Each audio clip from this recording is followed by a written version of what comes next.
Soudan, la guerre oubliée, les ONG alertent, c'est notre grand angle.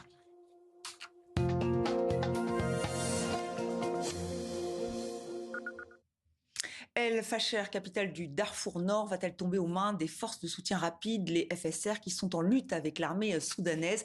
Les ONG redoutent un bain de sang. Médecins sans frontières vient de sortir un rapport qui dénonce les exactions commises contre les civils. Bonsoir Mathilde Simon. Bonsoir. Ce rapport, c'est vous qui l'avez coordonné. Vous étiez au Tchad où affluent beaucoup de réfugiés soudanais. On va y revenir dans quelques minutes. Et nous sommes avec un spécialiste du Soudan, Marc Laverne. Bonsoir. Bonsoir. Vous êtes directeur de recherche émérite au CNRS et nous allons revenir avec vous sur ces pays étrangers qui profitent de cette guerre fratricide. D'ailleurs, Marc Lavergne, cette guerre, elle oppose deux camps, les paramilitaires du FSR, l'armée soudanaise. Elle ravage le pays, mais rappelez-nous la place du Darfour dans ce conflit. Le Darfour, c'est la patrie d'origine des forces de soutien rapide qui s'opposent à l'armée régulière après avoir servi l'armée régulière. Si c'est des forces de soutien rapide, c'est que l'armée régulière ne pouvait pas opérer au Darfour, où elle n'était pas à l'aise, donc elle avait besoin d'un soutien local. Donc ce sont des groupes armés du Darfour qui se sont engagés dans différentes opérations sur un objectif finalement de gagner de l'argent. C'est pas du tout de prendre le pouvoir, c'est des mercenaires, c'est des trafiquants, des gens qui contrôlent... ça se concentre sur le Darfour. Alors c'est vrai que Khartoum est totalement dévasté par cette guerre qui oppose deux généraux, mais là on a l'impression que tout se concentre au Darfour. Pourquoi ? La guerre est revenue au Darfour d'une certaine façon. Ça a été un objectif puisque c'était la base des forces de soutien rapide. Donc ça a été un objectif finalement pour l'armée qui n'a pas réussi à s'imposer et qui aujourd'hui est réduite à une garnison dans la capitale du Darfour, à El Fasher, et qui est encerclée. Mais les forces de soutien rapide sont parties du Darfour, elles, auparavant, en 2023, pour conquérir l'ensemble du Soudan, y compris la capitale.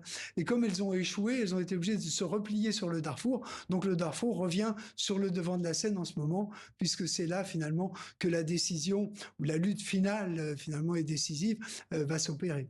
Donc voilà pourquoi c'est aussi stratégique. Alors Mathilde Simon, Médecins sans frontières a mené son enquête. Ce rapport, il a été publié il y a 2 jours seulement. Assiégé, attaqué, affamés.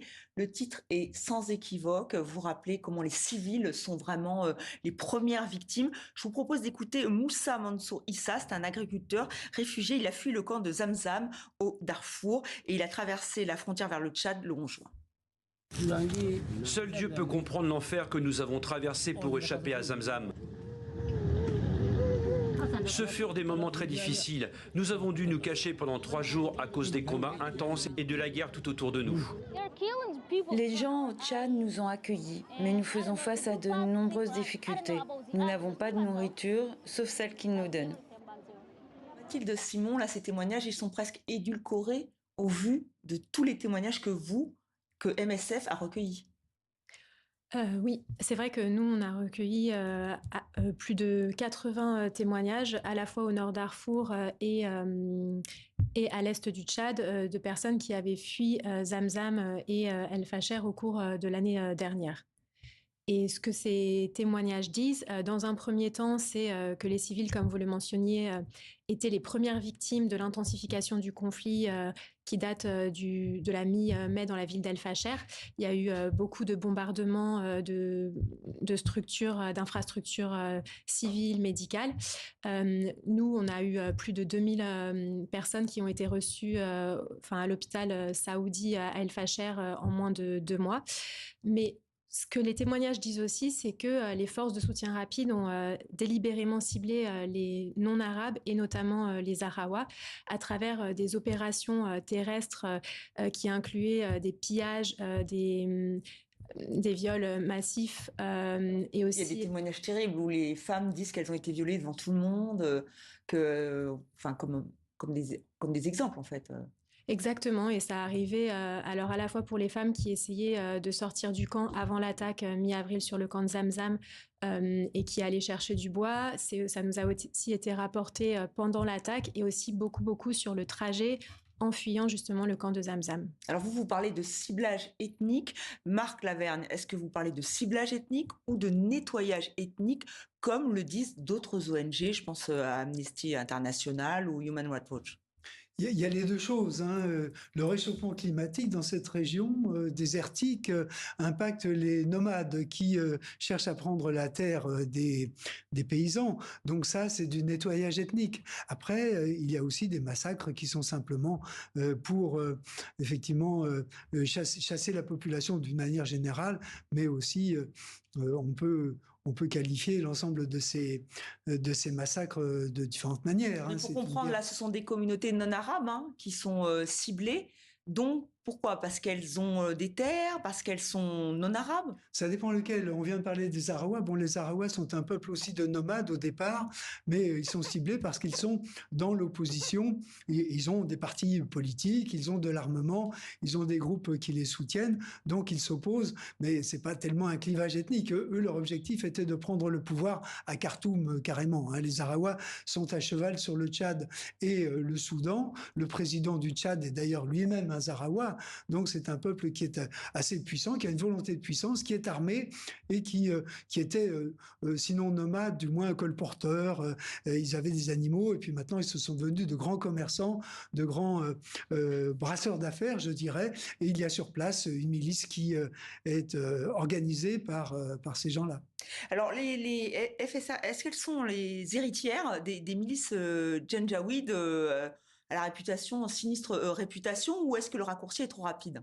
Moi, je dirais que les mêmes causes créent les mêmes effets. Donc, c'est cette déstabilisation du Darfour depuis maintenant plusieurs décennies qui a provoqué le fait que certains groupes paupérisés s'attaquent à des groupes qui sont plus riches, relativement plus riches.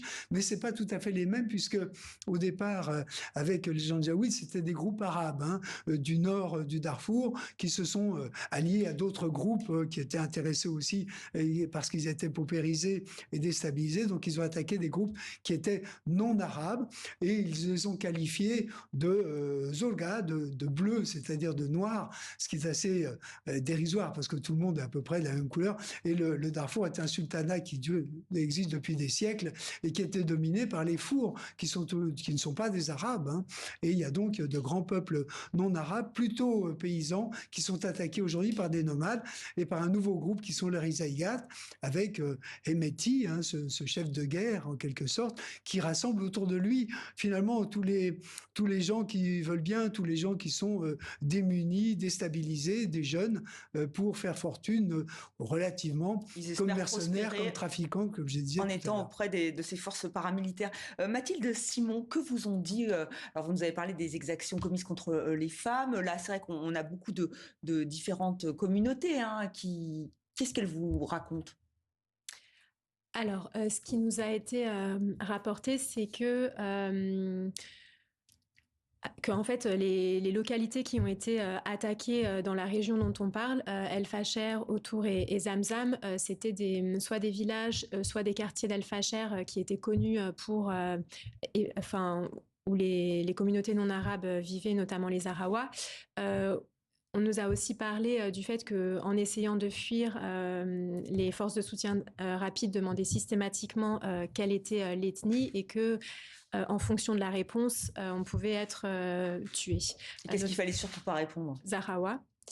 Ce qui nous a été de plus dit, et nous on l'a vu aussi en tant qu'ONG médicale, c'est que le système de santé a été décimé, et notamment lorsqu'il y a eu l'attaque sur le camp de Zamzam mi-avril, qui hébergeait plus de 500 000 personnes à l'époque. Il n'y avait plus aucun hôpital fonctionnel puisque MSF avait dû suspendre ses activités à la mi-février en raison de l'insécurité. Et donc les blessés pour la grande majorité, n'ont pas eu accès à des soins à ce moment-là.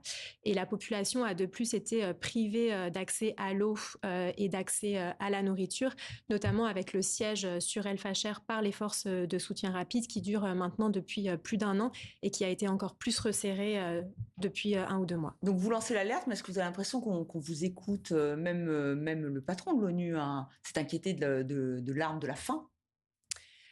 Oui, effectivement, Alors, on pense que la crise soudanaise devrait attirer plus l'attention qu'elle ne l'attire malheureusement actuellement.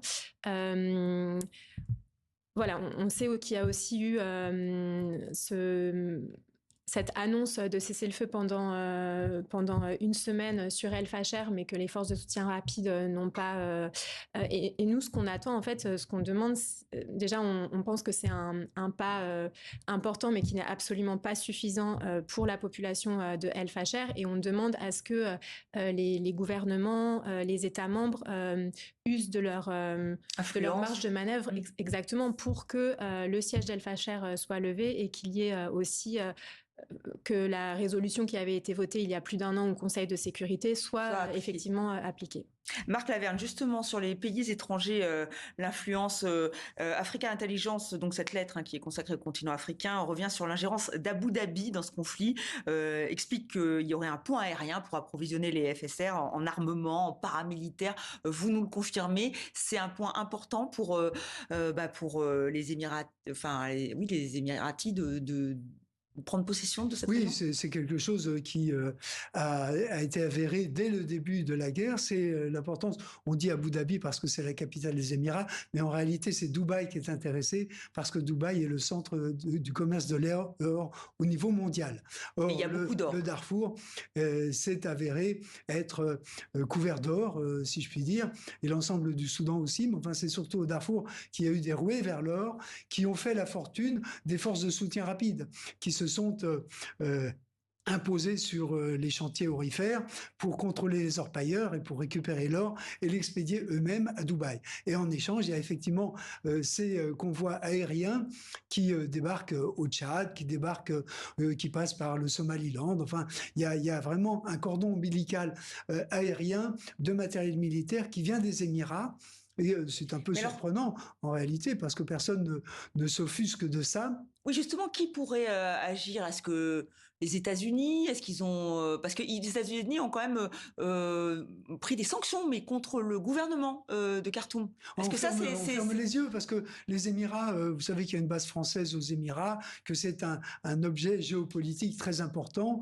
Donc, ce que les Émirats veulent faire, ils ont la puissance financière, ils ont la puissance aussi maintenant, je dirais, d'influence. Et donc, personne ne s'offusque à ça.